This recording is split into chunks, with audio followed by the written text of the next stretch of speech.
Plastic surgery ಮಾಡ್ಬೇಕಂತಂದ್ರು. ಏನಾಯ್ತು? ಇಲ್ಲಿ already surgery ಆಗಿದೆ ಕ್ಯಾನ್ಸರ್ಗೆ. ಹೇಳಿ.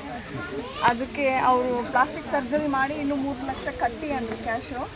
ಆಪರೇಷನ್ ಥಿಯೇಟರ್ ಒಳಗಡೆ ಅಮ್ಮವ್ರು ನಿಂತ್ಕೊಂಡಿದ್ದಾನೆ. ಕ್ಯಾನ್ಸರೇ ಆಗೋಯ್ತು. ಕ್ಯಾನ್ಸರ್ ಹುಷಾರಾಯ್ತಾ? ನಿತ್ಯ ಬೇಡ್ಕೋ, ಖಾಲಿ ಬೀಳ್ಕೊಬೇಡ ದುಡ್ಡನ್ನು ನೀನು. ತಾಯಿ ನೋವು ಪ್ರಾರ್ಥನೆ ಮಾಡ್ಕೋ, ಏನು ಬೇಡ ಬರೀ ತೀರ್ಥ ಕೊಡಿ, ಸರ್ವಾರೋಗ್ಯ ಸಿದ್ಧಿರತ್ತು ನೋಡುವಂತೆ ಎಲ್ಲ ಏನಂತೀರಿ ಹೇಳ್ರಿಗೆ? ಏಯ್ ಕ್ಯಾನ್ಸರ್ ಹುಷಾರಾಗಿ ನೋಡ್ರಲ್ಲೇ. ನೀವು ಬರೀ ಬಾಯಲ್ಲಿ ಬಂದು ಹುಷಾರಾತ ಕೇಳ್ತೀರಿ.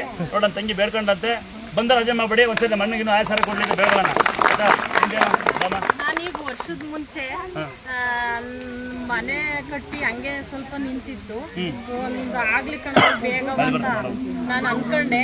ಒಂದು ವಾರದಲ್ಲೇ ಸ್ಟಾರ್ಟ್ ಆಯ್ತು. ಆಮೇಲೆ ವಾರದಲ್ಲೇ ಸ್ಟಾರ್ಟ್ ಆದ್ಮೇಲೆ ಗುರು ಪ್ರವೇಶನೂ ಆಯ್ತು, ಮಗಳು ಮದುವೆನೂ ಆಗ್ಲಿ ಅಂತ ಅನ್ಕೊಂಡೆ. ಮಗಳು ಮದುವೆನೂ ಆಗೋಯ್ತು, ಎಲ್ಲ ಆಗೈತೆ. 2 ಕೆಲಸ ನನಗೆ ನೆರವೇರ್ತು.